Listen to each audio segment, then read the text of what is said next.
My chapter is about the history of financial contracts. And what I'm trying to do is trace financial innovations over time. I'm interested in that because I think there are important lessons to be learned from the history of contracts rather than the history of returns, which is something that, on contracts, that is what financial economists are usually worried about. The reason why I'm interested in the time series of contracts is because if you go back in history, you see that contracts appear and disappear and sometimes reappear at a later stage. And if you're, for example, interested in estimating what's the long-term return that investors can earn, say, on the market portfolio of all securities, you want to keep track of what is in the market portfolio at each point in time and then carefully calculate the returns on these assets. Typically, when people try to estimate the long-term return on the market, they think of the market as the stock market. And so the stock market as we know it with publicly traded equities is roughly about 400 years old. So one thing that I do in my chapter is say, well, let's look what the score was at halftime. And let's see how equities did, say about 200 years ago, in 1810 to be precise. And I found that there were virtually no equities listed in one of the major financial markets in Amsterdam at the time, although Amsterdam was the origin of modern equity trading. So the question then is, so why is it that it took so long for these innovations to catch on when we think today as equities as one of the greatest innovations of mankind, right? So if you do a little back of the envelope calculation and you look at an estimate of world market capitalization globally of equities at the end of 2014, I think I found a number in the order of magnitude of $65 trillion. So could investors have reasonably expected that outcome? And looking at history, you might say, well, maybe not. So what does that mean for modern investors? Well, it means that maybe what we have called survivorship bias basically is a concept that we can even study at the level of whole asset classes. And maybe certain asset classes have just been successful beyond what investors could reasonably expect, say, for example, in 1810. And therefore, trying to study just that historical record in isolation would probably give you an overestimate of what is a feasible or reasonable rate of return for investors to expect. So my advice is that at every point in time, think about all the investments that are really available and try to come up with true estimates of returns, including asset classes that maybe are not doing well and are disappearing or have disappeared at that various point in time, because that's really part of our collective return experience as an investment community as a whole.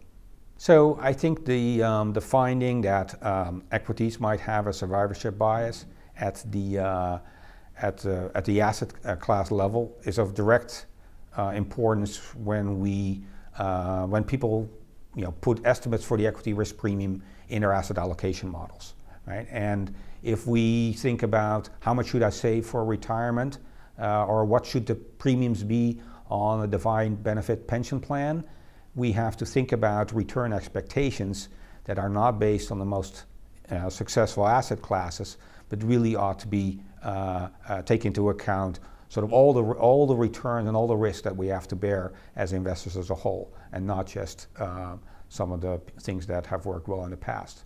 So it's sort of a warning not to be too optimistic when we make we form our expectations about the future. When you look in history, and you're a careful reader of history in a broad sense, it's really amazing how early certain investment features or contracts that we think of as completely mainstream today, and we think of them as having occurred in recent periods.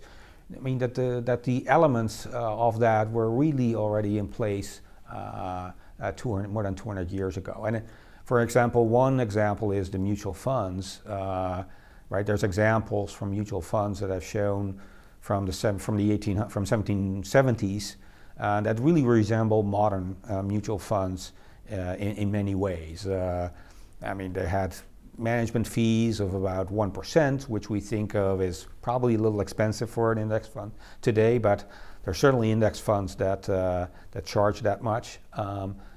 People understood the notion of imperfect correlation and therefore diversification. That's all there in these funds. That was there in the advertising brochures at the time. And then maybe what is really interesting is that these mutual funds at that time seem to have features that maybe even modern investors would find attractive. For example, it was very common to have an embedded lottery in the mutual funds. And so the mutual funds at the time, I should say, they were closed-end mutual funds. So they had actually, they typically had a term life. So they might actually be designed to last for 10 or 20 years.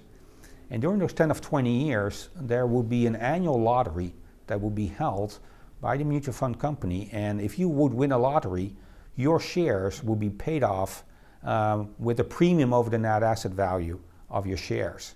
So imagine that you just bought a mutual fund share for $100, and a year later you win the lottery and you get you have an opportunity to tender your shares at 120% over net asset value. And the year after, there would be a lottery where somebody would be paid off at 140%. And so there would be an escalating lottery over time. And that was done because I think the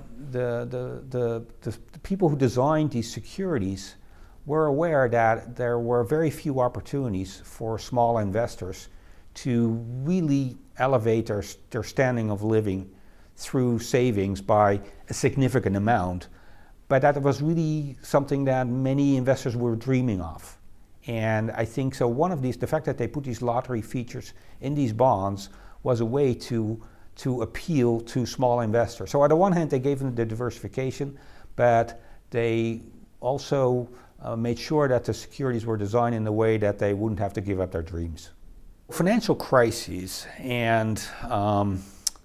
are obviously periods where investors have earned very disappointing returns, right? This is at the time where markets give their gains back, and if you go back to in financial history, financial crises are very damaging for innovation because it's the time when investors turn cold and they shun future losses and they might shun asset classes altogether. For example, in the 18th century in the Netherlands, there was a big boom in what we would call today mortgage-backed securities, and it was almost like a tech bubble of the 18th century. Many new issues came to market, and investors readily gobbled them up.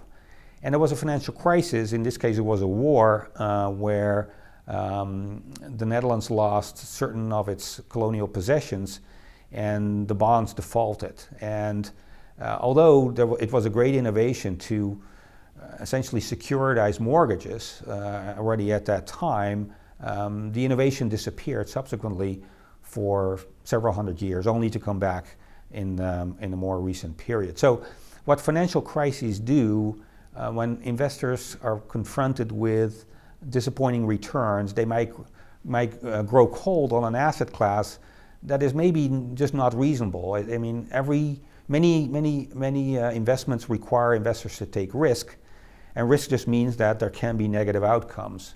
And maybe what investors ought to be doing is revising their ideas about risk premiums going forward, but abandoning asset classes altogether seems a very dramatic response to a crisis.